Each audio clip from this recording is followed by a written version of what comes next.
ridiculous power. The rookie strikes again. Welcome to the show.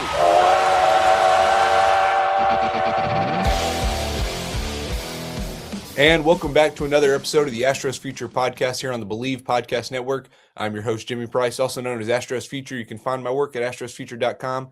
Find me on X at AstrosFuture. Today, we're joined by Astros pitching prospect Hudson Leach. How you doing, Hudson? Pretty good. Thanks for having me, Jimmy. Yeah, appreciate you taking some time out of spring training to hop on with us.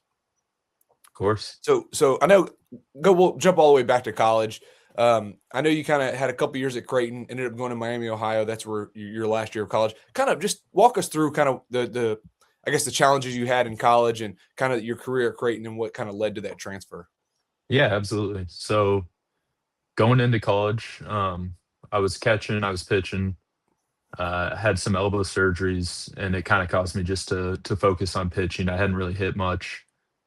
So went into college just pitching.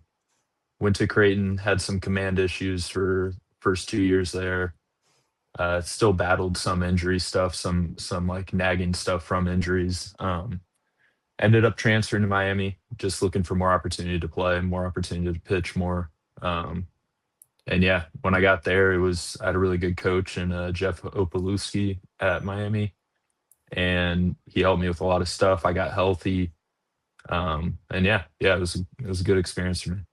So I saw you had some surgeries in high school, and then I think maybe in college as well. But how difficult was it to stay focused with that many setbacks early on in your career? Yeah, it was kind of scary, honestly, in high school, just because I didn't have a lot of offers. I had a few, and I wasn't sure like if those offers would hold up. Getting a surgery, not knowing how I'll be after that. So it was a little bit scary, but honestly, I'm glad it happened. It gave me something to kind of fight for. And really make sure that I was fully invested before I kind of started my full baseball career. So following the 2023 season, you ended up going undrafted, but did you have any contact with the Astros prior to the draft? Yeah, a little bit. So my junior year, probably 2/3 of the way through, I had some forearm issues, missed some time. And I think before then I might have had a chance of getting picked, maybe a little later or whatever, but just not, the uncertainty of how healthy I was for teams like kind of pushed me into that UDFA, which it worked out really well. But a little bit of talk from the Astros before then, and then you watch the draft if you're a player like me, like the day 3 part, and I'm kind of just like waiting, but also I kind of understand the situation. So they reached out right after the draft, and we got a deal done, and very happy with it. Did you have other offers from other teams or contact from other teams, or was it just the Astros? They were the first ones right after the draft. My understanding is typically in those situations, like you'll get a few like right after. I mean, we're talking 2 minutes after the draft ended. So there are a couple other teams, but the Astros, I knew their pedigree with the pitching development, and it was a pretty easy decision for me. So going from undrafted in 2023 and then making it up to AAA 2 years later, just can you talk about how your mentality and what has helped you move up so fast through the minors? Yeah, I got to reflect on it a little bit this last offseason, and I think the big thing for me was just not really worrying about where I am, what level I'm at. My first year, I was really like, oh, I got to get out of low A, like all this stuff. And, I did for like a week at the end of the year, but it was kind of just a distraction thinking about what level you're at. It's it's the same game, same ball, same mound, everything. So that was kind of my mindset last year. And the Astros they gave me a lot of really cool opportunities, and just grateful for it. So we've heard really all spring kind of about the stuff that you have and the big big fastball and things like that. But can you kind of talk us through your repertoire, what it's looking like right now? Yeah, absolutely. So the last year or so, I've thrown 4-seam fastball, slider, and curveball. This winter, I added a sinker, 2-seam sinker. Just something, I wasn't a big ground ball guy, and I think as a reliever, that's a really valuable asset for a team. So looking at my numbers last year, I don't know exactly what it was, but it was pretty low, like mostly flyouts if the ball's hit in the air, like a line out. So I wanted something that's easy to get in the zone early, get some, weak contact hopefully on the ground. So we added that, showed up with that, threw it in game, and it's performed pretty well for me. Like the fact I can get a ground ball when I need to is pretty helpful. Like I've been very happy with that. So that's kind of the big addition to it. Was that something you added after the Arizona Fall League? It was, yeah. And I think looking back, being in Arizona where the ball kind of flies, it might have been valuable to have down there. But that was just where I was at. The big goal last year was like, how many times can we get in the zone with the pitch? And adding something at that time probably would have taken me out of the zone a little bit, because it takes some time to get used to that. So I got to do that at Jan Camp with the Astros this year, get used to it, throw it to hitters, throw some really bad ones, and kind of learn. Mhm. Yeah. So, like you said, you made it to AAA last year. Then you end up getting the invite to Arizona, or the Astros are sending you out to the Arizona Fall League, and you pitched well there, 13 strikeouts and 6 2/3 innings. What was that experience like over there in Arizona? It was great. It was great. I didn't really know what I was getting into. I knew the guys on our team pretty well, but I'd heard really good things, that it's a great experience, and I had a really great experience for sure. We had some really good coaches, some really good players that we got to, you get to learn what other organizations do, what they value, what other players are working on. And it's just kind of eye opening because no matter what organization you're in, like that's what unless until you go to another, however many you've been to. So it's cool to hear those perspectives. It's also interesting to see like how other guys prepare to pitch, especially relievers. Like that's kind of a big thing for me. I like to look at is being a reliever, you're pitching a lot and it's a long season. Um, so it's all about how you can be ready as much as possible, to help the team. So I talked to James Hicks after the Arizona Fall League, and I know he mentioned that y'all were using the Major League Baseballs, and that kind of helped his sinker play up a little bit compared to what it was doing in the minors. But did you notice a change using the Major League ball? Yeah, for sure. When I went from Double A to Triple A, when we started using it there, it was a little bit of a learning curve. I would say the big thing is like four seam fastballs get a lot less carry. For some guys, it's the same. For me, the carry dropped a little bit, so the slider got a little bit sweepier, less gyro spin on it. But really, like there wasn't much that I was concerned with. Like I was going to keep pitching. I wasn't going to change a whole lot. But it's definitely a little bit of an adjustment. But the Astros do a good job. Like in Double A, they had us like one or two times a week playing catch with the Major League ball to try to get used to it if we got called up to Triple A or wherever we go. So yeah. So 13 strikeouts, 6 2/3 innings in Arizona. What worked so well for you there? The curveball for me in Arizona was probably the best performing pitch. I was able to land it a lot more than I had in the past. So that kind of just opened up a lot of opportunities to, you land a curveball 0 to a lefty for me, like I can go fastball off that and maybe get some chase, which is not something I get a ton of on the fastball. So, landing the curveball, I felt like I filled it up most of my outings. I had one or two rough ones in there. But I thought that helped. And also, you're playing against really good players. So I think it really makes you stay on your game because it's a long season. It's November. It'd be pretty easy to just be like, all right, whatever, I'm done with this. But when you're facing really good talent, you don't want to get embarrassed or anything. So knowing the Astros are only sending a handful of players to Arizona each league, kind of what did that mean for you that the Astros selected you to go out there and pitch in Arizona? Yeah, I was really grateful. I was already just extremely grateful at the time. I was in Corpus when I got told about it. Um, so very grateful. I'm glad I got to go. It's one of those things like it seems like a pretty cool group. You get to talk about being like with other guys that went to the fall league. It's an easy way to meet people. I was pretty grateful for sure. So from making it to AAA last year, going out to Arizona for the Arizona Fall League, and then you get an invite to spring training.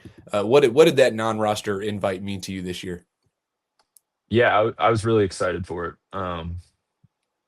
You know, Thinking back to my first year pro ball, I was kind of literally just focused on getting out of low A eventually. So I didn't really know where I could end up or what my ceiling was or anything like that. So it was kind of cool for myself getting the invite, but probably 20 minutes after I got told I was going, it was more about like going and performing and doing my best. And my perspective when I went in was that I kind of understand. Like I'm not making the roster. We got a lot of really really extremely talented guys, and it's kind of like cup of coffee type of thing.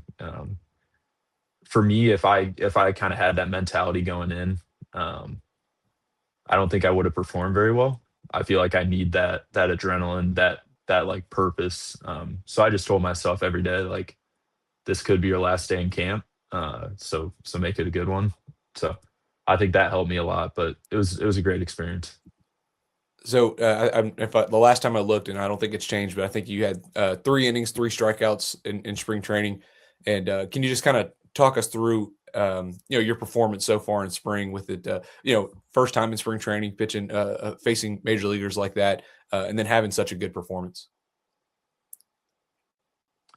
Yeah, yeah. It was a good experience.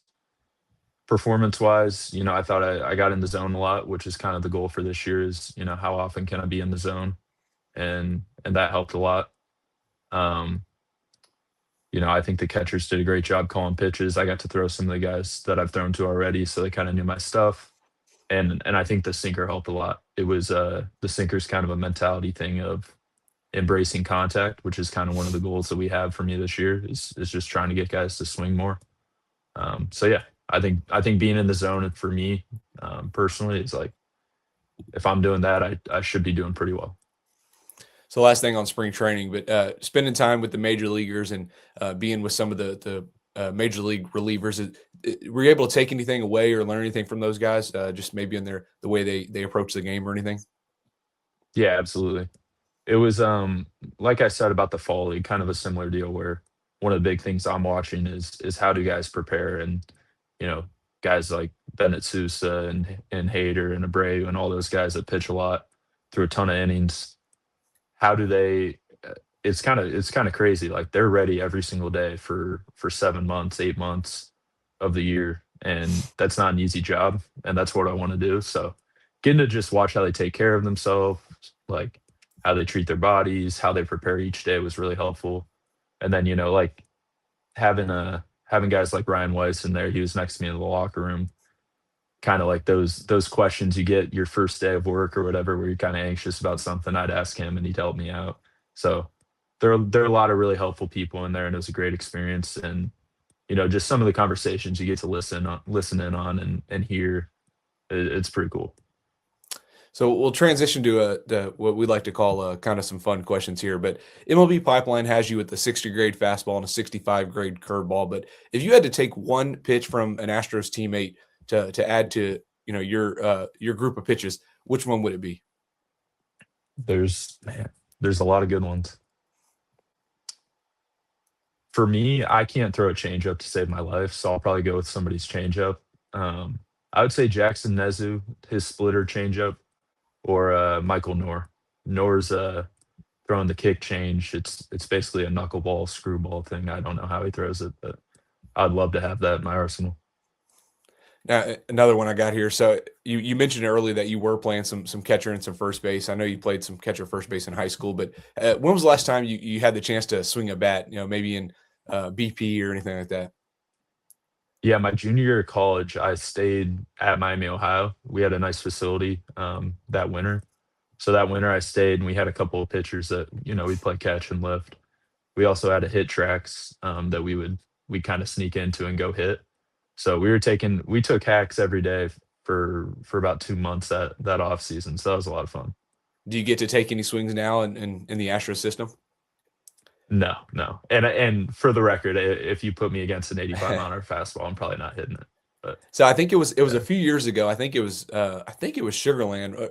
No, maybe it was Asheville. I don't remember, but one of them ran out of position players, and they ended up and the game was going to extra innings, and like they were having relievers come in and take swings. I don't know if they were actually swinging or if they were just trying to draw walks. But yeah, I would be very scared and probably in the back of the box trying to get out of the way. so in the minors, you get to wear some funky uniforms, and you've made it through 4 levels now. But do you got any favorite uniforms or any memorable ones that really stand out to you? Good question. I really like the Asheville uniforms. I love the baby blue. Um, and then Fayetteville they really had a lot of like special event ones that I liked. Mhm. about getting on the auction board and trying to get them each time I wore one. So we got a nice collection going back home. Awesome. Last one I got for you here, but it's kind of I talked about a pitch that you'd want to take, but who's been the toughest hitter that you faced, as a professional in the Astro system, rather in spring training or any, instructs or whatever? Yeah, good question. I think Sullivan's a really tough at bat. He's got a really good eye, and I played with him a lot, so I know his potential to hit a home run and do damage. So I would say him. I would say Spence as well. Spence is just like a really aggressive in the zone hitter.